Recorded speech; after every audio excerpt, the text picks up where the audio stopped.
Je me souviens encore du jour où j'ai décidé d'installer des caméras dans mon appartement. Ce n'était pas par paranoïa, mais par souci pratique. L'ancienne propriétaire, une femme d'affaires singapourienne méticuleuse, avait laissé le système en place, et je me suis dit que cela pourrait s'avérer utile. Je consulte rarement les images, comptant surtout sur leur présence pour dissuader les intrus. Avec le temps, l'habitude de me connecter s'est estompée, et les caméras sont devenues un autre élément inutilisé de mon élégant Penthouse en ville. Avance rapide jusqu'au soir où tout a basculé. Mon enterrement de vie de garçon touchait à sa fin et je me sentais épuisé, tant émotionnellement que physiquement. Le poids des préparatifs du mariage, le travail exigeant et les nuits agitées ont culminé en un étrange sentiment de malaise. Ma fiancée, Georgia, était sortie fêter son enterrement de vie de jeune fille, et le bourdonnement vibrant de la vie urbaine me semblait étrangement déconnecté. Je ne me doutais pas que cette nuit allait bouleverser ma vie. J'étais assise dans la chambre d'amis de mon ami, à consulter les images en direct des caméras de surveillance de mon appartement sur mon téléphone. De faibles bruits d'activité résonnaient dans ma chambre, et les craquements tendus de mon lit résonnaient en arrière-plan. À ma grande surprise, j'ai aperçu ma fiancée blottie entre le témoin et un garçon d'honneur, tous deux présents à mon enterrement de vie de garçon 12 heures plus tôt. Ils m'avaient rejoint pour un voyage sur la Gold Coast, dans le Queensland. Le samedi, nous avons passé la journée aux courses, suivie d'une soirée animée au casino.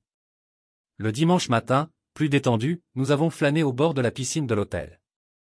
Tom, le témoin, et Carl, le garçon d'honneur, étaient partis après, retournant à Sydney lundi pour des obligations professionnelles. Cet après-midi-là, alors que nous nous préparions à repartir, la sécurité de l'hôtel est arrivée. Une femme de ménage avait découvert un sachet de pilules et l'avait signalé, ce qui a conduit à leur confiscation. Suite aux multiples plaintes pour tapage nocturne de la nuit précédente, on nous a demandé de quitter l'hôtel. Même un de mes amis, avocat, n'a pas réussi à les convaincre de nous héberger. Nous avons essayé de trouver un autre hébergement, mais trouver des chambres pour 10 personnes pendant un week-end chargé s'est avéré impossible. N'ayant pas d'autre choix, nous sommes allés à l'aéroport et avons pris un vol de nuit pour Sydney. Nous avons atterri peu avant 23 heures et nous sommes séparés, bien que mes garçons d'honneur restants aient refusé de me laisser retourner à mon appartement. Allez, Adam. Le week-end n'est pas fini. Tu as du temps libre jusqu'à mercredi. Allons chez moi et continuons la fête, a insisté l'un d'eux. J'étais épuisé par toute cette boisson.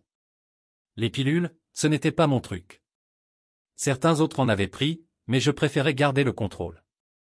Malgré tout, je savais qu'ils avaient travaillé dur pour rendre ce week-end mémorable, alors je suis allé les accompagner. Nous avons pris un taxi et sommes allés chez Tony. Ma fiancée, Georgia, profitait de son enterrement de vie de jeune fille à Sydney. J'ai essayé de l'appeler, mais sans surprise, l'appel est tombé sur la messagerie. J'ai choisi de ne pas laisser de message, sachant qu'elle ne le consulterait probablement pas avant le matin.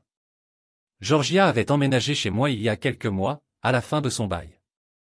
Comme j'avais récemment acheté un 2 pièces en ville, signer un nouveau bail n'avait aucun sens pour elle. Ses parents, catholiques stricts, n'étaient pas ravis de cet arrangement, mais ils l'ont toléré puisque nous nous marions dans 3 mois. De plus, ils semblaient bien m'apprécier. Être le plus jeune cadre de ma banque à obtenir une prime d'1 million de dollars a probablement aidé. Chez Tony, les gars ont mélangé l'étage et le rez-de-chaussée, et en une demi-heure, ils étaient tous les deux endormis dans des chaises longues. Je me suis dirigé vers une des chambres pour dormir. Mon téléphone a vibré, un SMS m'a fait penser qu'il venait de Géorgie. J'ai été surpris de voir un message de l'homme qui habitait en dessous de chez moi. Laisse tomber, mec. Certains d'entre nous ont du travail demain. Je l'ai lu 2 fois. Ça n'avait aucun sens. Il n'y avait personne à la maison. Il a dû envoyer un mauvais message. J'ai répondu pour lui signaler son erreur, mais un autre message est arrivé presque immédiatement. Ouais, bien sûr. Fais-la se taire ou renvoie-la chez elle. C'est impressionnant qu'on puisse envoyer des SMS alors qu'elle est si bruyante. Je me suis figé. Il pensait avoir le bon numéro. Que se passe-t-il? Me suis-je demandé. Heureusement, j'avais un moyen de le savoir sans bouger. Le Penthouse avait été rénové par l'ancienne propriétaire, la fille d'un milliardaire singapourien étudiant à Sydney. Son père, toujours protecteur, avait installé des caméras dans le salon et les chambres avec accès à distance. Quand j'ai acheté la propriété, l'agent m'a expliqué le système et l'a installé sur mon téléphone. Je ne l'avais utilisé que 2 ou 3 fois. Les pièces étaient généralement vides. Je me suis connecté et j'ai sélectionné la caméra du salon. Des bouteilles de bière vides, des verres à vin, une chicha et un sachet de pilules encombraient la table basse. Des vêtements étaient éparpillés dans la pièce, mais je ne voyais personne. Les bruits venaient d'ailleurs. Le cœur lourd, j'ai basculé sur la caméra de la chambre. Le clair de lune filtrait à travers les rideaux ouverts, illuminant un fouillis de corps sur mon lit. Une voix d'homme s'est fait entendre. « Ça m'a tellement manqué », a dit Tom. La voix de George répondit. « Tu m'as manqué aussi, Tom. » Mon cœur se serra. C'était indéniable, sa voix.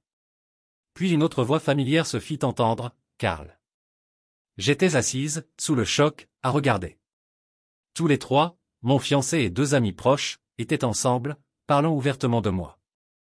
Ce n'était pas leur première fois. Mais que diable? Pensais-je, submergé par une vague d'incrédulité et de colère. La trahison était évidente. Ma fiancée et mes amis avaient dépassé les bornes. J'avais envie de les agresser, de les détruire. Mais mes années de carrière m'avaient appris à rester prudente. Si je voulais me venger, il me fallait un moyen de pression et un plan. Je retournai au menu du système de sécurité et m'assurai qu'il enregistrait. Le système stockait 24 heures d'images sur le disque dur, qui seraient supprimées si elles n'étaient pas téléchargées. L'éclairage de l'appartement était faible, des nuages masquant la lune, ce qui rendait la vidéo médiocre. Heureusement, Tom et Carl étaient plutôt bavards. Ils discutèrent ouvertement de leur précédente rencontre avec Georgia, des détails sur les heures, les lieux et les positions, et elle intervint avec des réponses. J'avais maintenant de nombreuses preuves concrètes de leur comportement. Je regardais Georgia se lever et aller aux toilettes. Les hommes se dirigèrent vers la cuisine, prirent des boissons et retournèrent dans la chambre. De retour au lit, ils poursuivirent leur conversation, me fournissant encore plus d'éléments compromettants. Georgia revint et s'allongea sur le lit à côté d'eux. « Je veux être avec toi quand tu seras en robe de mariée, » dit Tom. « Tu devras attendre la lune de miel. »« Je ne l'aurai que la veille du mariage, » répondit Georgia, toujours en train de penser à l'avenir. « Non, on parle du jour du mariage, » ajouta Carl. « Et comment comptes-tu t'y prendre » demanda Georgia en riant. « J'étais avec Adam quand il a réservé la réception à l'hôtel, » expliqua Tom d'un air suffisant. « La salle de bal est attenante à une salle de musique. Les gars se relayeront pour distraire Adam pendant que nous nous amuserons avec toi. » Tous les quatre. Carl sourit. « Tu préfères autre chose? Tu sais que j'aurai arrêté la contraception d'ici là. Adam veut des enfants tout de suite. Il faut juste tenter sa chance et voir à qui ressemble le bébé, dit Georgia en riant. Comment ai-je pu être aussi aveugle? Me suis-je dit. Du calme, Carl, dit Georgia. On a toute la nuit et presque toute la journée de demain. Je n'ai pas besoin d'aller chercher Adam avant 17 heures. Allez, arrête de tergiverser et mets-toi au travail, insista l'un d'eux. Georgia ne résista pas. Bientôt, la pièce fut remplie de leur bruit d'activité, et la voix de George monta plus fort que je ne l'avais jamais entendue. Pas étonnant que mon voisin du dessous soit furieux. J'ai désactivé le système de sécurité. J'en avais vu plus qu'assez. Le disque dur, caché dans un placard caché derrière mon armoire, enregistrait toujours chaque détail. Je me suis allongé, essayant de me concentrer sur ma vengeance. L'inspiration ne venant pas, je me suis levé et suis allé au salon. Tony et Jeff ronflaient toujours, affalés sur les meubles. Il m'a fallu toute ma retenue pour ne pas les réveiller. J'ai pris une bière dans le réfrigérateur et j'ai feuilleté un vieux journal posé sur le comptoir. Un titre a attiré mon attention, la police met en garde contre les agressions liées à l'alcool. L'article décrivait une série de cas où des femmes ivres avaient été prises pour cible par un groupe d'hommes. La police soupçonnait les agresseurs d'avoir suivi leurs victimes jusque chez elles, d'être entrés par effraction et de les avoir agressées. Elle a exhorté les femmes à la vigilance et a demandé au public toute information susceptible d'aider à identifier les coupables. Alors que je réfléchissais à la manière d'utiliser cette situation à mon avantage, mon téléphone a vibré de nouveau. C'était mon voisin du dessous qui m'informait qu'il avait porté plainte pour tapage. Parfait, me suis-je dit. Je suis retourné dans la chambre et j'ai immédiatement appelé la police. Vous êtes bien la police de Nouvelle-Galles du Sud. Comment pouvons-nous vous aider? A demandé l'opératrice. Oh mon Dieu, s'il vous plaît. Vous devez envoyer quelqu'un à mon appartement immédiatement. Il se passe quelque chose de terrible. Calmez-vous, monsieur. Pouvez-vous m'expliquer ce qui se passe? Comment puis-je me calmer? Ma fiancée est en danger. S'il vous plaît, envoyez quelqu'un immédiatement. Qu'est-ce qui vous fait penser qu'elle est en danger? Demanda l'opératrice, toujours calme. Mon voisin s'est plaint du bruit, mais je ne suis pas là. Comment est-ce possible? S'il vous plaît, envoyez quelqu'un. Comment savez-vous que votre voisin s'est plaint? Il m'a envoyé un message disant qu'il avait déposé plainte à la police. S'il vous plaît, vous devez agir vite. À quelle adresse est destinée cette plainte pour bruit? Demanda l'opératrice. Sa lenteur à répondre était exaspérante, pire que de traiter avec un centre d'appel. J'ai donné mon adresse personnelle. Veuillez patienter, dit-elle. Après environ 30 secondes, elle revint. Je vous transfère immédiatement. Une demi-minute plus tard, une voix d'homme se fit entendre. Ici le sergent détective Potot de la brigade criminelle X. Puis-je savoir qui appelle? Ah, heureusement, je suis Adam Spencer. S'il vous plaît, vous devez envoyer quelqu'un. Il arrive quelque chose de terrible à ma fiancée. Je comprends, monsieur Spencer. Nous avons une unité à proximité, mais j'ai besoin de confirmation, dit-il d'un ton calme et mesuré. Ne le prenez pas mal, mais la plainte pour tapage concernait des ébats amoureux. Est-il possible que votre fiancée soit avec quelqu'un d'autre? J'étais désespéré. Nous nous marions dans 3 semaines. Qu'en pensez-vous? Si elle est blessée à cause de ces retards, je vous poursuivrai en justice, vous et tout le service. J'irai voir les médias et je m'assurerai que tout le monde connaisse votre nom. Du calme, monsieur. Nous allons enquêter, m'a-t-il assuré. Comment s'appelle votre fiancée, et que devait-elle faire ce soir? Elle s'appelle Georgia. Elle était sortie avec des amis pour un enterrement de vie de jeune fille à King's Cross. Le journal a dit que les agresseurs ciblaient ce secteur. Compris. Comme je l'ai dit, nous avons une unité dans le secteur et ils enquêteront. Vous appelez de votre portable? On aura besoin du numéro pour vous tenir au courant. Oui, ai-je répondu. Dois-je aller à l'appartement? Non. Restez où vous êtes jusqu'à ce qu'on vous contacte, a-t-il dit. Sur ce, l'appel a pris fin. Ça ne s'est pas passé comme prévu. Je voulais que le chaos éclate, mais je savais que je devrais m'expliquer. 20 minutes se sont écoulées avant que mon téléphone ne vibre. Un SMS de mon voisin du dessous. Désolé, mec. Je croyais que c'était toi. Les flics sont là avec des outils et des casques. J'espère que George va bien. Je prie pour vous deux, ai-je murmuré. Ils ont cru. Et je me suis connecté à ma caméra de surveillance. En passant à la caméra de la chambre, j'ai vu Tom et Carl attacher les bras et les jambes de George au lit avec mes liens. Elles semblaient apprécier, mais leur jeu tordu pourrait avoir de graves conséquences. Incapable de regarder, j'ai regardé la vidéo du salon. Rien pour l'instant. Les cris de George ont résonné, espérant motiver la police. Au bout de quelques minutes, j'ai pensé que mon voisin se moquait de moi. Puis la porte a grincé. 2 policiers, outils à la main, sont entrés. Rapidement, faisant signe au renfort. 4 autres policiers firent irruption. Entendant le vacarme de la chambre, ils se dirigèrent dans cette direction. Sur la vidéo de la chambre, Tom et Carl étaient inconscients, toujours avec Georgia. Soudain, le chaos éclata. Des policiers firent irruption, lampes torchées allumées. Police armée, à terre. Carl tenta de résister et reçut un coup de pied dans la poitrine. Tom, trop désorienté, ne s'arrêta que lorsqu'un policier le tira par les cheveux, le forçant à s'allonger à côté de Carl. Déshabillée, Georgia, ligotée, était recouverte d'une couverture tandis que les policiers menottaient les hommes et les emmenaient dehors. Que se passe-t-il? Cria Tom. C'est la dernière femme que vous verrez avant un moment, s'exclama un policier. Ce n'était pas forcé, protesta Carl, mais il fut réduit au silence par un coup au ventre. Les hommes furent emmenés tandis qu'une policière réconfortait Georgia, l'air hébété. Tout va bien, Georgia. Tu es en sécurité maintenant, la rassura-t-elle. Le sergent appellera ta fiancée et nous retrouvera à l'hôpital. Un hôpital? Oui, juste pour prendre de tes nouvelles. Souhaitez-vous que votre mère soit là?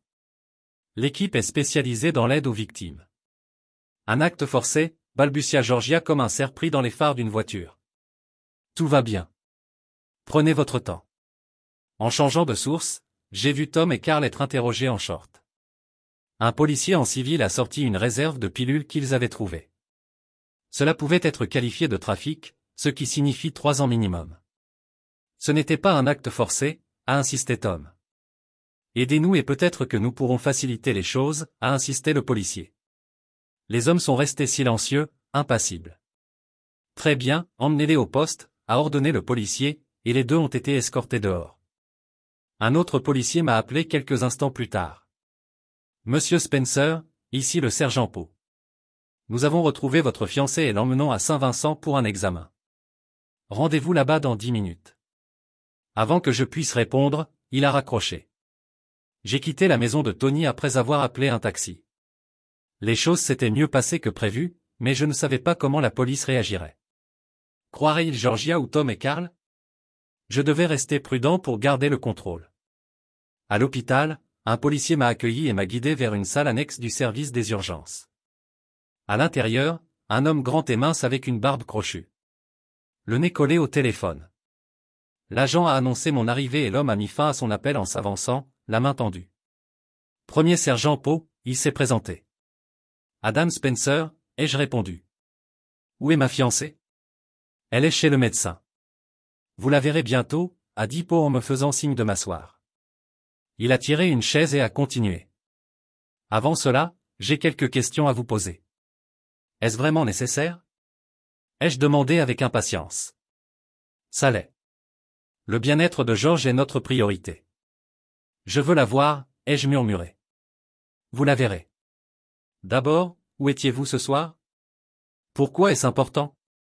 Ai-je demandé sur la défensive. Si vous aviez été à la maison, Georgia ne serait peut-être pas là maintenant. J'ai expliqué que j'étais chez un ami après un enterrement de vie de garçon à Brisbane. Nous sommes restés tard, alors j'ai dormi chez lui. Quelque part près de Randwick, je crois. Et quand votre voisin vous a-t-il contacté? J'ai vérifié mon téléphone. 23h45. Poe a sorti son téléphone. Je veux vous montrer des photos de les hommes que nous avons arrêtés. Dites-moi si vous les reconnaissez. J'ai feint la surprise et la colère en voyant les images. Est-ce une blague? Pourquoi avez-vous des photos de Tom et Carl? Qui sont-ils? Tom est mon témoin. Carl est un ami. Quel rapport avec eux? Ce sont les hommes que nous avons trouvés chez vous. Ils ont dit qu'ils avaient quitté Brisbane tôt pour aller travailler demain, ai-je répondu en m'affalant sur une chaise, l'air désemparé. À ce moment-là, une policière de mon appartement est apparue. Sergent, puis-je vous parler? A-t-elle dit. Poe m'a demandé de sortir. J'ai laissé mon téléphone sur la chaise pour enregistrer leur conversation. Plus tard, dans mes écouteurs, j'ai entendu la policière m'expliquer. J'ai pris sa déposition, mais elle ne l'a pas encore signée. Qu'en pensez-vous? A demandé Poe. Elle avait des relations intimes, mais je doute que le consentement ait été un problème. Son histoire semble écrite. Peut-être qu'elle voulait juste une dernière aventure avant le mariage. Je suis d'accord. Les gars ne correspondent pas au profil, mais on les gardera toute la nuit pour les pilules, a répondu Poe. Et le petit ami? Il a l'air extrêmement choqué. Lisons sa déclaration. Avant qu'elle signe, nous devrions la prévenir des sanctions en cas de parjure, a suggéré la policière. Potot a acquiescé. Nous serons fermes. Elle doit savoir que nous sommes sérieux. L'enregistrement s'est terminé, me laissant avec des questions sur la suite des événements de Georgia. J'ai jeté un coup d'œil à ma montre. Il était temps d'agir. En parcourant mes contacts, j'ai trouvé le numéro d'Eric Town. Eric, chroniqueur People au Herald, prospérait grâce au scandale, parfait pour ce que j'avais en tête. Eric, c'est Adam. Comment fais-tu pour travailler si tard? Longue nuit. Quoi de neuf? A-t-il répondu. Je voulais juste savoir si la chronique de demain est déjà terminée. Presque. Le début de l'année fiscale est toujours calme pour les ragots. Tu as quelque chose pour moi? Son ton s'est durci. Ça dépend. Est-ce que ça te dérangerait que 2 jeunes ex-compagnes aspirant à rejoindre le conseil d'administration soient arrêtés pour prise de pilules et agression sexuelle? Ça te dérange? C'est de l'or. Puis-je citer des noms? Sauf si tu veux un procès. Garde-le. Devinez qui. Ne poursuivez pas. D'accord. Donnez-moi des détails pour construire les indices. Tom et Karl, dis-je d'un ton égal. Vos témoins et garçons d'honneur. Eric parut surpris. Oui, et George est impliqué, ajoutai-je amèrement. Eric hésita. Je ne le savais pas, mais je ne suis pas totalement choqué. Qu'est-ce que ça veut dire? Il y a eu des rumeurs sur Georgia et sa patronne. Elle aurait offert des avantages à ses clients. Je serrai les poings. Comment ai-je pu rater ça? Ça s'appelle l'amour, Adam. Alors, je dois me lancer? Absolument. L'heure de la revanche. Terminé, dit Eric avant de raccrocher. Alors que j'étais assis dans le couloir de l'hôpital, une policière s'approcha. Elle se présenta comme l'agent Haven, spécialiste des agressions sexuelles. J'aimerais vous aider, vous et Georgia, à traverser cette épreuve, dit-elle doucement. J'acquiesçai poliment, mais la quittai, l'air ailleurs. Bientôt, Georgia est arrivée avec le sergent Potot. Je fis semblant d'être une fiancée inquiète, lui tenant les mains tandis qu'elle sanglotait. Tout ira bien, murmurai-je en lui caressant le dos. Une fois à la maison, Georgia me combla de gratitude et tenta de me tirer dans son lit, mais il était hors de question que je la touche après ce soir. Je dois juste me laver, lui dis-je. Épuisée, elle abandonna et alla se coucher. J'avais du travail. Je téléchargeai les images de mes caméras de sécurité et les visionnai. Il était clair que Georgia était pleinement consentante et qu'aucune agression n'avait eu lieu. Elle participait avec enthousiasme à tout avec Tom et Karl. Déposer une fausse plainte lui coûterait cher. Pendant ce temps, les gars n'arrêtaient pas de parler d'eux. Des pilules qu'ils avaient obtenues de Tony. Il s'est avéré qu'il en trafiquait et qu'il lui avait prêté de l'argent pour l'aider à gérer sa réserve. 3 chefs d'accusation pour possession, plus une intention de redistribution. Leur carrière était condamnée. Il me fallait maintenant des informations sur Jeff. Au départ, j'avais prévu d'envoyer les images à la police vers midi, mais après la façon dont Poe m'a traité, j'ai décidé d'appeler maintenant, les prévenant à 3 heures du matin que cela prouverait que je n'avais rien à cacher. J'ai appelé le sergent Potot, surpris par sa réponse. Sergent-chef Potot, a-t-il dit, l'air irrité. J'espère ne pas vous avoir réveillé. Ici Adam Spencer. On s'est rencontrés à l'hôpital, ai-je commencé, marquant une pause pour faire effet. Non, je suis de nuit. Je ne dors pas avant 8 heures, a-t-il répondu d'un ton agacé. Je ne veux pas vous faire perdre votre temps, mais j'ai hésité comme si j'avais du mal à parler. J'ai 3 caméras de vidéosurveillance dans mon appartement, connectées à un disque dur. Le ton de Poe aiguisé. Pourquoi n'en as-tu pas parlé plus tôt? As-tu vu la vidéo? Je n'y avais pas pensé avant, dis-je, craignant la détresse. J'en ai regardé une partie, puis je me suis interrompu dans un sanglot étouffé. Que as-tu vu? Poe a insisté, visiblement accroché. Je ne pense pas que ce soit une agression sexuelle. Ils riaient et s'embrassaient, ai-je dit, la voix tremblante. Est-ce que ça implique des pilules? A demandé Poe, impatient de monter un dossier. Je n'ai pas regardé grand-chose après ça. J'ai juste posé la vidéo sur la table basse, j'ai menti. Envoie-la-moi. On a des avocats qui s'affairent à propos de procès. Il faut que je voie ça tout de suite, a-t-il insisté en me donnant son adresse email avant de raccrocher. J'ai téléchargé toutes les images sur mon ordinateur et je les ai envoyées. Incapable de dormir, je suis resté éveillé, ruminant à quel point j'avais mal jugé Georgia et mes amis. Vers 5 heures du matin, mon téléphone a sonné. Désolé de vous déranger, a dit Poe d'une voix perceptible. Optimiste. De toute façon, je ne dormais pas, ai-je répondu sèchement. On se retrouve à 20 heures pour un café. J'aimerais discuter de 2 choses. D'accord, ai-je dit d'un ton teinté d'amertume. Il m'a suggéré un endroit près de l'Oxford Tavern, mais je lui ai répondu que c'était trop fréquenté par les flics. Nous avons choisi un autre endroit et je me suis levé pour me préparer. À 7 heures, j'ai pris une douche et j'ai remarqué que Georgia dormait encore, ou faisait semblant. Elle essayait probablement de gagner du temps pour inventer une histoire.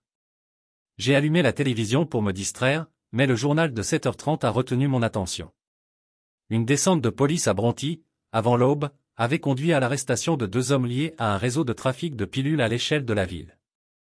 La police avait saisi une grande quantité de pilules. Les locataires étaient décrits comme respectables, l'un d'eux travaillant dans une banque municipale. Bien fait pour toi, ai-je murmuré. Les pots seraient sans doute ravis.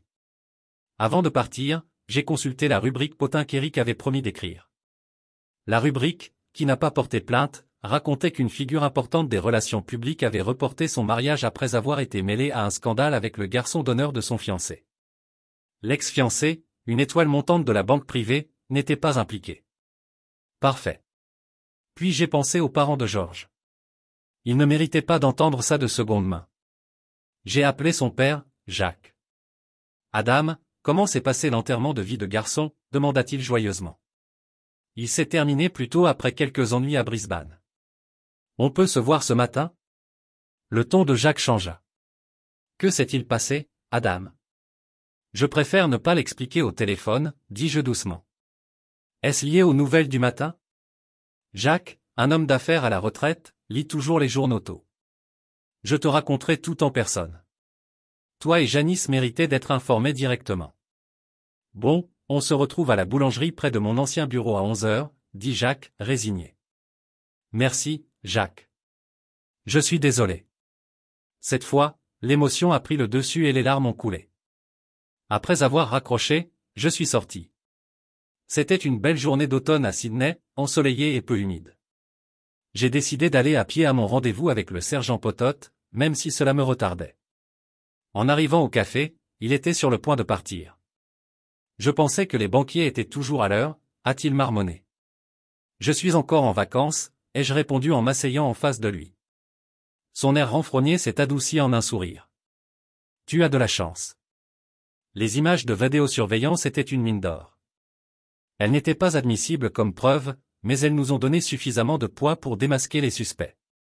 Nous les avons séparés et interrogés sur les trafics de pilules. Chacun pensait que l'autre était le dealer et a craqué. J'ai commandé du jus d'orange pendant qu'ils sirotaient du lait chaud. Ils nous ont donné le nom de Tony. La perquisition à son domicile a permis de découvrir encore plus de pilules. La brigade des stupéfiants est ravie. Tony a essayé de garder le silence, mais a craqué quand nous avons partagé ce que nous avions appris des deux autres. Il propose le nom de son fournisseur pour conclure un accord. Que se passe-t-il maintenant? Demandai-je. Tom et Carl ont leur audience de mise en liberté sous caution demain. Tony pourrait aussi bien, selon ce qu'il aura trouvé avec le procureur. Audience publique? Demandai-je en feignant un intérêt désinvolte. Oh oui, dit Poe en riant. Leurs avocats veulent un huis clos, mais le procureur semble avide d'attention médiatique. Il ouvrit le Morning Herald et désigna la rubrique potin. Quelque chose à dire à ce sujet? Demanda-t-il avec un sourire narquois. Je ne vois pas très bien ce que vous voulez dire, dis-je en essayant de paraître désemparé. Poe se pencha en arrière. Votre système de vidéosurveillance a un accès à distance? Je vais peut-être obtenir un mandat et vérifier par moi-même. Pourquoi s'embêter? D'ici là, le disque dur pourrait être endommagé accidentellement, dis-je sèchement. Il rit. Du calme, Adam. Je ne suis pas après toi. Je veux savoir ce que tu comptes faire au sujet de Georgia. Tu portes plainte? Il se pencha. Tu portes plainte. Il est peu probable que ça soit retenu comme une première infraction. Ça ne vaut pas la peine de faire des démarches administratives, sauf si tu cherches à te venger, et tu n'en as pas l'air. Je ne sais pas. De quoi tu parles? Répondis-je en gardant ma façade. Appelle-moi après 18h si tu veux porter plainte. Sinon, je vais tout enterrer, dit-il en se levant pour partir. J'ai fini mon jus et suis sorti au soleil, réfléchissant à ma prochaine action. J'ai décidé que la prochaine étape de mon plan était d'arriver au travail l'air désemparé. Une humiliation pour moi signifierait des ennuis pour Tom et Carl. En entrant dans le hall de la banque, je remarquai les agents de sécurité se donner des coups de coude et me pointer du doigt. Cela continua alors que je me dirigeais vers les ascenseurs. À l'intérieur, un facteur avec une carte me demanda, « Dis donc, Adam, comment s'est passé ton week-end » Avant que je puisse répondre, une secrétaire perdit l'équilibre et j'ai donné un coup de chariot au tibia du facteur. Il est sorti en boitant à l'étage suivant, marmonnant tandis que les autres dans l'ascenseur évitaient tout contact visuel. Arrivé au dernier étage, j'espérais voir le PDG. Seule la secrétaire qui avait fait taire le facteur était restée. En partant, elle m'a touché la main et m'a dit, « Si vous avez besoin de parler à quelqu'un, voici mon numéro, je vous tends un mot. » Elle s'est éloignée, sa démarche exagérée attirant l'attention. J'ai jeté un coup d'œil au papier, réalisant qu'il était préécrit. Puis je l'ai jeté à la poubelle. Je me suis approché du bureau du PDG. Sa redoutable secrétaire, perchée à son bureau, lunettes au bout du nez, m'a à peine salué jusqu'à ce que je reste immobile, silencieux. Lorsqu'elle a enfin levé les yeux, son expression sévère s'est adoucie. « Adam, mon cher, que fais-tu ici ? Il vous reste 2 jours de congé. » L'entendre m'appeler « ma chérie » était une première. Je voulais juste demander si je pouvais voir Monsieur Turnbull une minute, dis-je, sentant mon visage s'illuminer sous son regard étonnamment bienveillant. La secrétaire m'informa que Monsieur Turnbull était entre 2 appels et alla vérifier s'il pouvait me rencontrer. En la regardant se glisser hors de sa chaise haute, je réalisais sa petite taille, ce qui expliquait son bureau surélevé. Un instant plus tard, elle revint avec un sourire. « Monsieur Turnbull va vous recevoir. »« Asseyez-vous, » dit-elle en remontant sur sa chaise. Tandis que je m'asseyais, elle hésita, comme si elle se demandait si elle allait parler. « Enfin, » dit-elle. « J'ai été abandonnée à l'hôtel une fois. Au moins, tu l'as su à temps. » Des regrets se lisèrent sur son visage, et elle retourna rapidement à son travail, me laissant réfléchir à ma capacité de persuasion. Si je l'avais convaincu, Monsieur Turnbull ne devrait pas être difficile.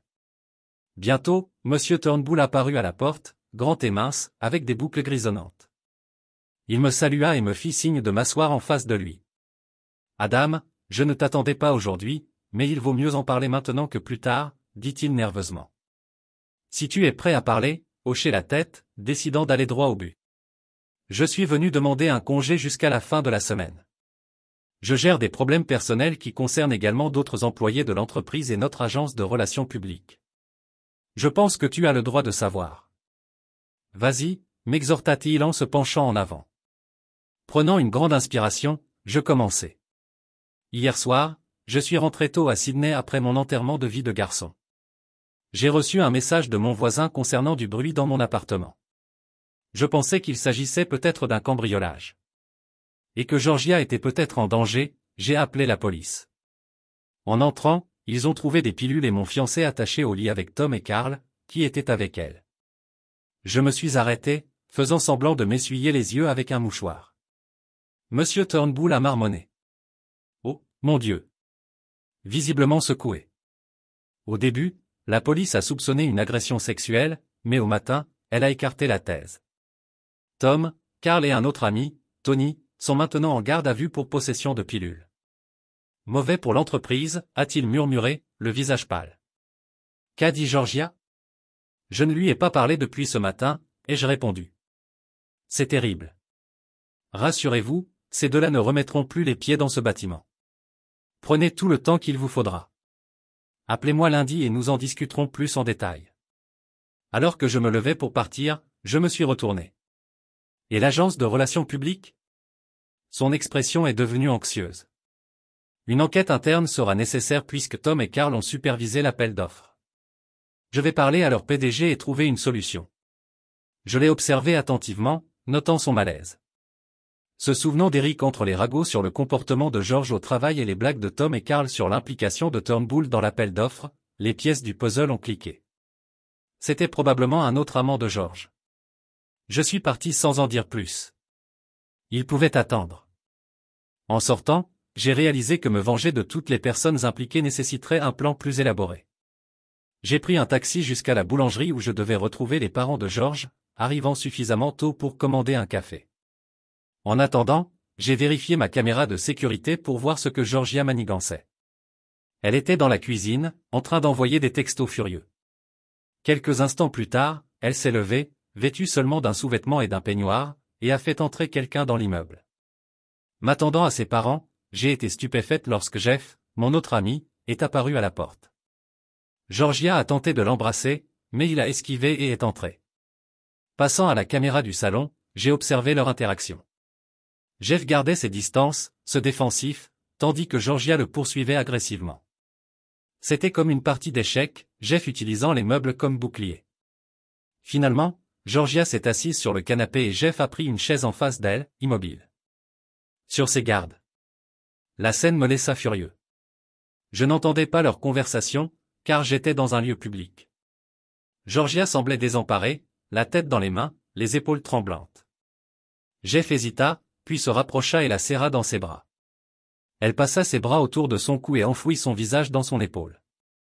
Quand je regardai à nouveau, sa position avait soudainement changé. Un bras n'était plus autour de son cou, mais reposait sur ses genoux. En voyant cela, j'éprouvai un pincement de pitié pour Georgia. Il y avait clairement quelque chose qui clochait chez elle. Un coup frappé à la fenêtre interrompit mes pensées. Le père de Georges, Jacques, me fit signe de la main et entra. Seul, il se dirigea vers ma table. Nous nous serrâmes la main et nous assîmes. « Janice n'est pas venue ?» demandai-je. « Non, j'ai pensé qu'il valait mieux qu'elle reste à la maison. Sa tension artérielle est élevée et les nouvelles n'ont rien arrangé, expliqua-t-il en faisant signe d'appeler un café. C'est sans doute pour le mieux, dis-je, avant d'ajouter. Mais Jacques, tu devrais envisager de poursuivre ce chroniqueur en justice. Cela ne ferait que maintenir l'affaire dans l'actualité. Et puis, l'histoire est vraie, répondit-il sèchement. Que veux-tu dire par vrai, insistai-je. Jacques attendit que la serveuse parte. Je me penchai et lui expliquai calmement. Hier soir, la police est intervenue suite à une plainte pour tapage nocturne à mon appartement. Ils ont trouvé des pilules et Georgia attachée au lit avec Tom et Karl. Jacques essaya de garder son calme. Ils avaient dû lui donner des sédatifs ou quelque chose comme ça. Au début, ils ont cru à des agressions sexuelles, mais ce n'en était pas. C'est absurde. Georgia ne ferait jamais ça, rétorqua-t-il. Je suis désolé, Jacques. Les photos ne mentent pas. Le mariage est annulé. On truque tout le temps les photos, rétorqua-t-il, l'air incrédule. Sans vouloir le blesser davantage, je regardais la vidéosurveillance en direct. Georgia était allongée sur le lit avec Jeff. En haut d'elle. J'ai montré à Jacques l'écran. Il l'a étudié un instant avant de le rejeter. Pourrait être mis en scène. Ce n'est pas la preuve. C'est en direct, dis-je. Cela se produit en ce moment, l'expression de Jacques s'est déplacée vers la colère et l'incrédulité. Quel genre de personne êtes-vous de l'espionner comme ça? Dit-il, commençant à monter. Asseyez-vous et regardez, dis-je fermement, ma voix surélevée tournant la tête dans le café. Jacques s'est assis, stupéfait par mon ton. J'ai appelé le téléphone de Georges depuis le numéro de Jacques, le laissant voir ses pattes sur l'écran pour prendre l'appel. Jacques regarda, visiblement dégonflé. Il avait soudainement l'air beaucoup plus âgé et plus fragile. Je suis désolé, Jacques. Vous méritez de savoir. J'espère que les pertes financières ne sont pas trop mauvaises, mais je ne peux pas l'épouser. Jacques essuya les yeux, hochant la tête silencieusement. Après un moment, il a demandé dans un murmure, « Vous l'avez-vous déjà dit ?» Non, elle dormait quand je suis parti ce matin, répondis-je. Le visage de Jacques se tordit de douleur. Elle ne sait même pas que vous le savez. Et maintenant, Jeff? Ce n'est pas seulement Jeff. Tom et Karl sont en détention pour des accusations de pilules. Jacques a enterré son visage dans ses mains, vaincu d'émotion. Sortons d'ici, Jacques. Nous avons besoin d'air frais, dis-je, laissant de l'argent pour le café. Je l'ai conduit au parc. Nous avons marché pendant une demi-heure, en évitant le sujet de la Géorgie, jusqu'à ce que Jacques se sente prêt à rentrer à la maison. Quand allez-vous lui dire? Il a demandé. Quand elle a le temps, j'ai répondu amèrement. Jacques s'arrêta. Une partie de moi l'aimera toujours, Adam. Mais le reste de moi veut juste la ramener chez elle et la protéger de tout cela. Je vous ferai savoir quand le moment venu, Jacques, dis-je. Nous avons serré la main et il est parti dans un taxi. Trouvé un endroit calme dans le parc, j'ai à nouveau vérifié le flux de vidéosurveillance. La Géorgie était de retour dans sa robe et Jeff attachait ses chaussures. Il était vraiment un imbécile. Engagé à Penny Renil, fille de l'une des femmes les plus riches d'Australie, Jeff avait bien plus à perdre que moi. Penny n'était pas magnifique, mais elle était perceptible. Sa silhouette complète n'était pas obèse, juste arrondie de joues potelées qui devenaient rouges vifs quand elle était nerveuse ou ivre. Ses boucles rouges indisciplinées ont complété son apparence. Malgré cela, elle était amusante et vraiment amoureuse de Jeff. Mon père disait, vous pouvez vous marier avec plus d'argent en 5 minutes que vous ne gagnerez dans une vie. Cela correspondait parfaitement à Jeff. Je ne pouvais pas l'accuser carrément, mais montrer à Penny mes images de sécurité ruinerait sûrement leur engagement et son travail dans l'entreprise de sa famille. Ma vengeance se mettait en place, même si j'avais toujours des plans pour mon patron. J'avais juste besoin de coopération de George et j'avais un effet de levier pour l'assurer. Quand je suis rentré chez moi, la Géorgie était partie. Je ne m'attendais pas à cela, mais cela m'a donné le temps de créer une vidéo pour Penny. Regarder des images antérieures de Jeff et de Géorgie était éclairante. Jeff avait été envoyé par les avocats de Tom et Carl pour découvrir ce que la Géorgie a dit à la police. Il a posé des questions sur les pilules, et elle a dit qu'elle n'a mentionné que la prétendue agression. Jeff l'a informé que les accusations d'agression ne sont pas restées. Seuls les frais de pilules sont restés. La Géorgie s'est effondrée sur le sol du salon, réalisant que son plan avait échoué, ce qui a probablement expliqué son départ soudain. Vers 17 heures, la porte de l'appartement a ouvert ses portes et la Géorgie est entrée avec Shell, une de ses demoiselles d'honneur. Ils m'ont repéré dans la cuisine. La Géorgie s'est approchée à bras ouverts, essayant de me serrer dans ses bras. « Adam, chérie, comment vas-tu » ? « Nous étions tellement inquiets, dit-elle, reniflant théâtralement. J'ai gardé mes mains sur mes côtés et ma voix stable. J'ai parlé à la police, à mon patron et à votre père, dis-je uniformément. La Géorgie se raidit, mais Shelley a sauté pour expliquer. Hier soir, lors de la bachelorette party, la boisson de George a été engendrée. Elle a été expulsée du club et Tom et Carl ont proposé de la ramener chez elle, mais ont profité d'elle à la place. La Géorgie a essayé de me serrer dans ses bras, mais je me suis reculé. Intéressant. Alors, qu'en est-il de ce matin avec Jeff ? Ai-je demandé sarcastiquement. Shelley se figea, sa bouche suspendue. La Géorgie avait l'air paniquée, jetant un coup d'œil entre nous. Shelley siffla finalement. Vous êtes seul maintenant. Et a pris d'assaut vers la porte. La Géorgie l'attrapa, mais Shelley l'a repoussé, tirant une dernière remarque. Je savais que tu étais sauvage, mais je ne pensais pas que tu étais si mauvais. La porte claqua, laissant la Géorgie et moi seuls. La Géorgie se tourna vers moi, sanglotant. Elle a marmonné des excuses et m'a blâmé de ne pas rester avec elle. Pourquoi est-ce toujours la faute de quelqu'un d'autre ? Arrête juste de parler, j'ai crié. Pensez-vous que je me soucie de vos excuses et de vos mensonges ? Mais j'étais ivre et bouleversé, a-t-elle plaidé. Ça n'a été que 2 fois. Je ferai mieux. 2 fois ? Je me moquais d'un ton bas, imitant Tom. Dieu, comment tu me manques. Et vous, Géorgie ? Tu me manques aussi, Tom. Son visage se figeait sous le choc. Mais comment ? Elle balbutia. Rappelez-vous quand vous avez emménagé ? Je vous ai parlé des caméras de sécurité. Vous avez dit que vous ne les utilisiez pas, murmura-t-elle. Je ne le fais pas, mais il travaille toujours 24 juillet. Je pensais que les images pourraient vous aider à prouver votre affirmation d'agression, mais... Tout ce qu'il a fait était de vous montrer ce que vous êtes. Des larmes coulèrent sur son visage alors qu'elle coulait sur le sol, se penchant contre le mur, l'air petit et vaincu. J'ai décidé de demander au sergent de laisser tomber l'accusation de parjure, mais je ne lui dirai pas avant d'avoir des réponses. Je l'ai tiré sur ses pieds et l'ai guidé vers la table de la cuisine. Elle a essayé de se pencher sur moi, mais je me suis reculé, j'ai attrapé 2 bières et je me suis assis en face d'elle. J'en ai ouvert un, je l'ai placé devant elle et a siroté le mien silencieusement. Nous avons fini, dis-je fermement. Très bien, Géorgie hocha la tête. Le sergent a demandé si je voulais que vous soyez accusé de parjure. J'ai jusqu'à 18 heures décidé. Vous avez une demi-heure pour répondre honnêtement à mes questions et je lui dirai de le laisser partir. S'il vous plaît, Adam, non. Elle a commencé, mais je l'ai coupé. Répondre ou laisser la police le gérer. Elle hocha la tête, prit une longue gorgée de bière et essuya ses larmes. Avez-vous dormi avec votre patron ? Elle hocha de nouveau la tête, sa voix se brisant. Oui. Pour combien de temps ? 9 mois, a-t-elle admis en sanglotant. Vous avez seulement travaillé là-bas 10, je me suis cassé. La Géorgie a commencé à expliquer. J'ai été recruté dans une nouvelle équipe de greffe pour diriger la sensibilisation du marché des entreprises.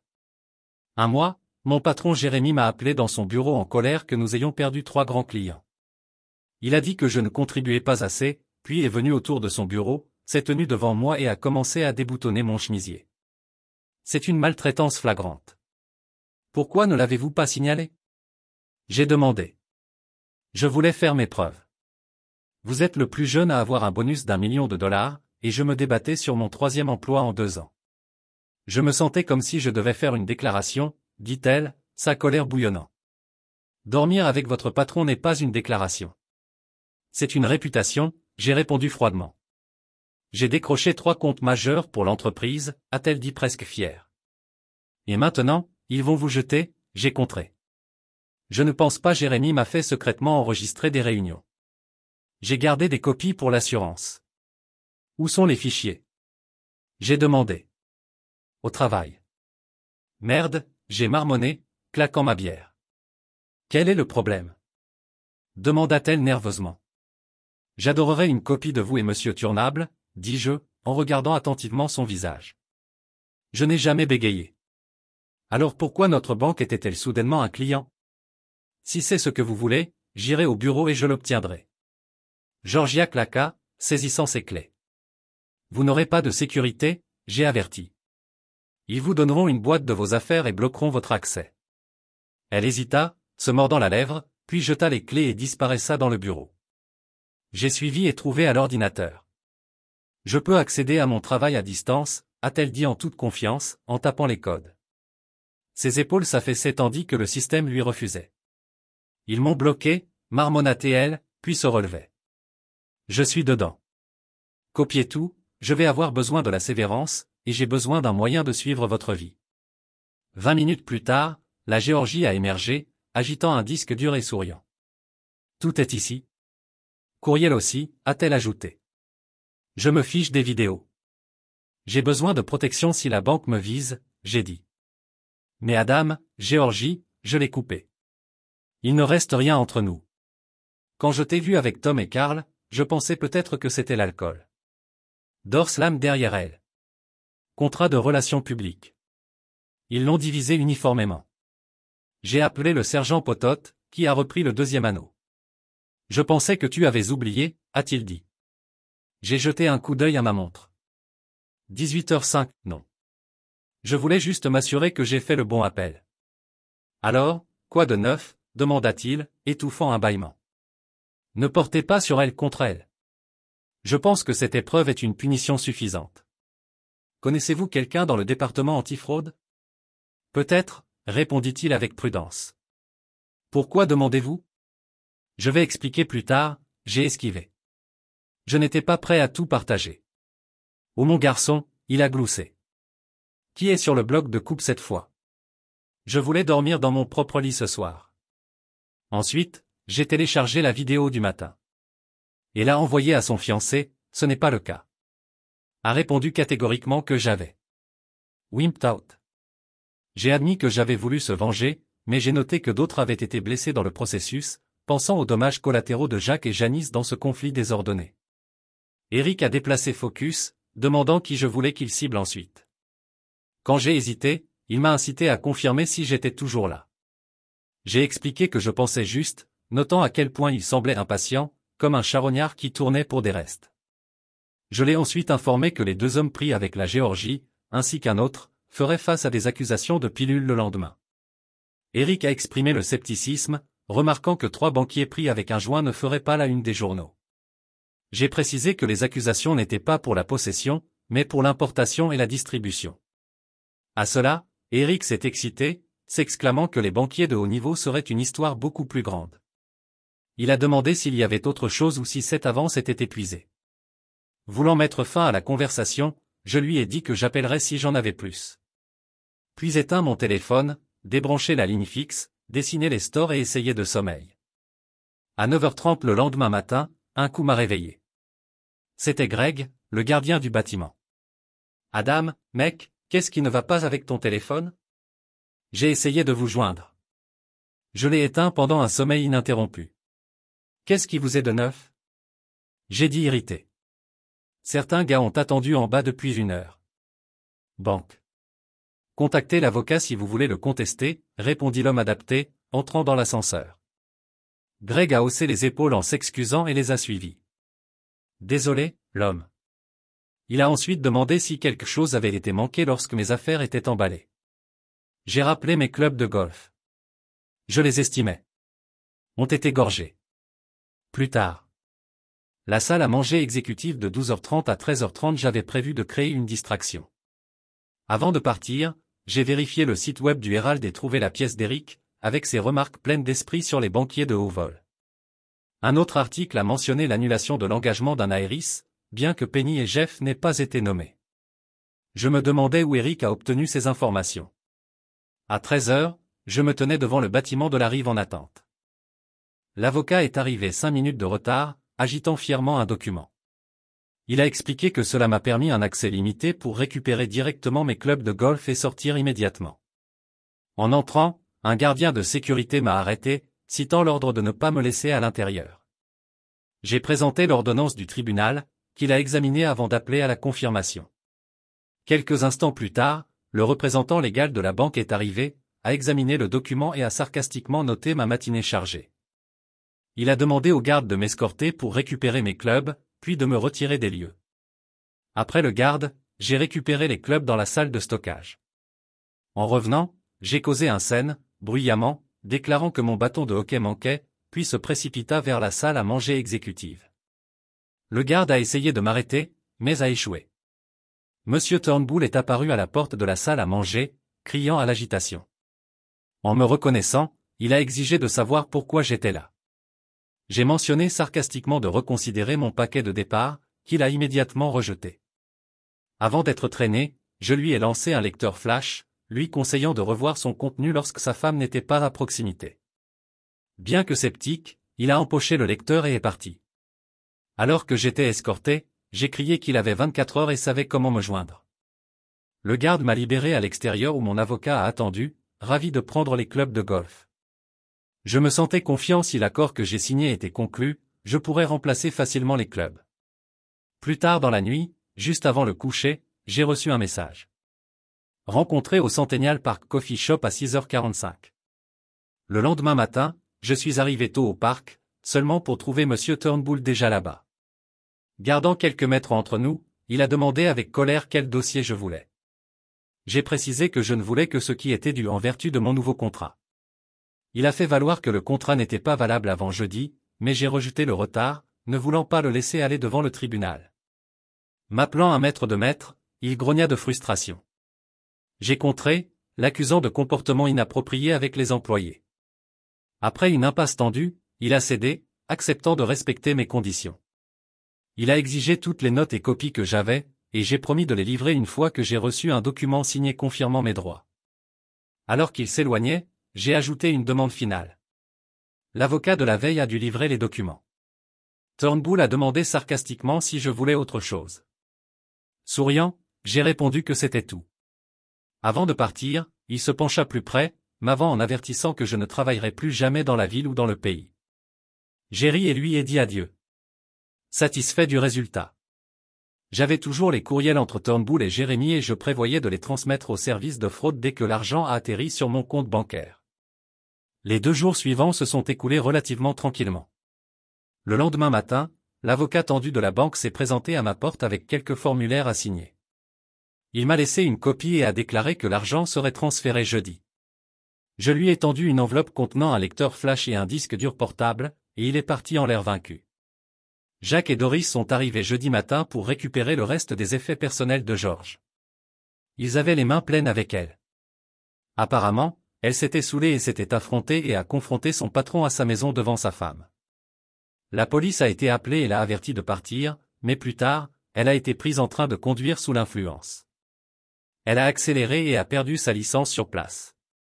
Tom, Carl et Tony étaient sous caution, mais le procureur jouait dur. Il est même apparu sur Morning TV pour discuter d'un article sur l'utilisation de pilules dans le monde de l'entreprise. Bien qu'il ait évité les détails de la protection de l'affaire, les implications étaient claires, en particulier lorsque les nouvelles ont montré des images de 3 hommes quittant le tribunal, essayant de cacher leur visage. Jeff avait apparemment disparu. Quand j'ai parlé à Eric, il a mentionné des rumeurs selon lesquelles la mère de Penny l'avait envoyé dans un avant-poste sud-américain. L'entreprise y faisait une exploration minérale, mais les habitants auraient été hostiles. La rumeur a fait que des étrangers ont rarement duré 6 mois sans être détournés ou pire. Jeudi après-midi à 16h55, mon compte bancaire était de 720 000 $ plus riche.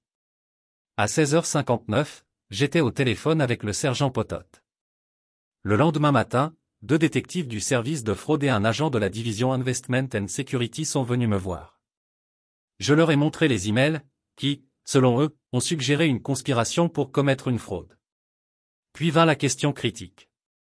Comment avez-vous reçu ces emails? J'ai admis qu'ils n'étaient pas obtenus légalement. Les détectives étaient frustrés, sentant que leur temps avait été gaspillé. Nous savons que ces grands joueurs exécutent des escroqueries, mais ils sont protégés par des défenses juridiques à toute épreuve. Nous ne pouvons pas simplement les transporter et les forcer à parler. L'agent de valeurs mobilières, cependant, était plus composé. Se détendre, messieurs. Ces emails nous donnent des mètres à suivre. Cela prendra du temps, mais il y a toujours un sentier papier. Imaginons que nous n'avons jamais vu cette correspondance. Je ne veux pas que cela compromette des frais. Ils sont partis et j'étais seul avec mes pensées. Turnbull semblait avoir commencé une campagne de diffamation contre moi.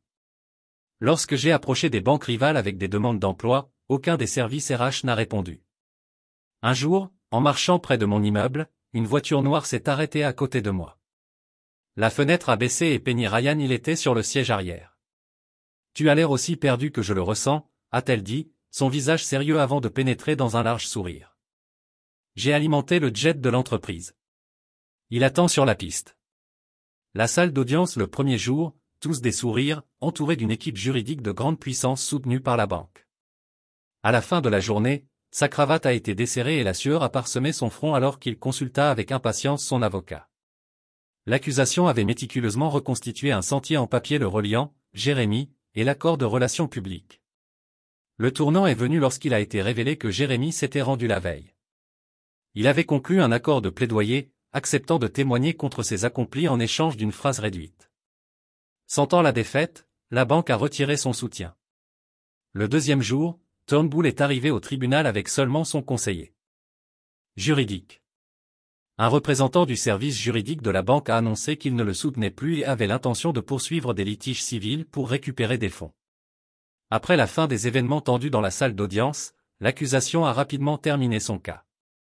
Quand ce fut le tour de la défense, leur désespoir a montré car ils produisaient un disque dur contenant des photos de M. Turnbull, Jérémy et de la Géorgie. Ils ont fait valoir que Jérémy avait fait chanter Turnbull dans le programme après que la Géorgie ait enregistré secrètement lui.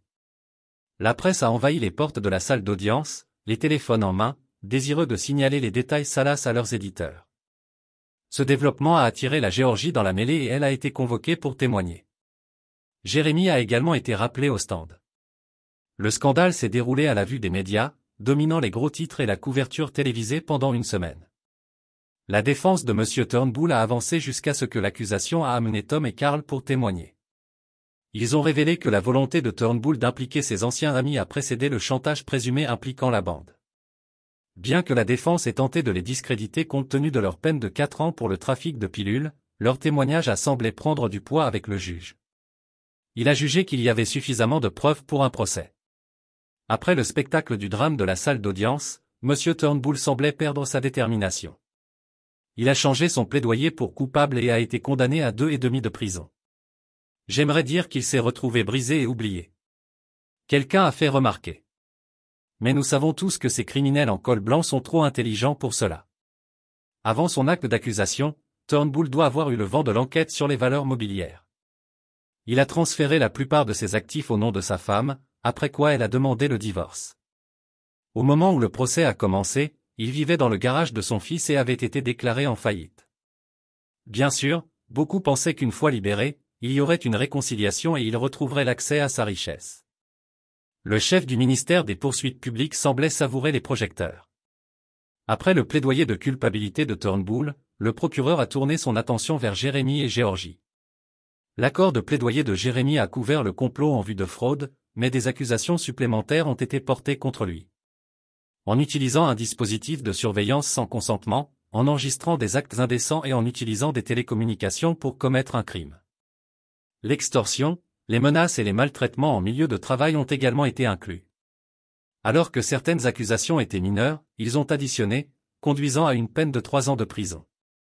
La Géorgie a été condamnée à une peine avec sursis pour enregistrer sans consentement et au tournage d'actes indécents. Cependant, les épreuves ont laissé sa réputation en ruine alors que son nom et son visage sont devenus des accessoires dans les nouvelles. Certains des contre-coups m'ont même collé, même si j'avais n'a été qu'un joueur périphérique dans toute la saga. Des rumeurs tourbillonnaient sur mon implication, et j'ai été étiqueté un chiffre instable dans le monde financier. Mes perspectives de carrière ne se sont jamais rétablies. Sans personne qui veut m'embaucher, j'ai décidé de créer ma propre entreprise. Je me suis concentré sur les projets environnementaux, le lancement d'une petite entreprise. Cela ne m'a pas rendu riche, mais je me débrouille et j'essaie de contribuer positivement. Penny et moi restons proches, même si elle était plus un esprit libre que je ne pouvais gérer. Je recherche toujours la stabilité, bien que mes problèmes de confiance le rendent difficile. Maintenant, je me suis lancé dans un projet de restauration des zones humides à 700 km à l'ouest de Sydney au cœur de l'Outback.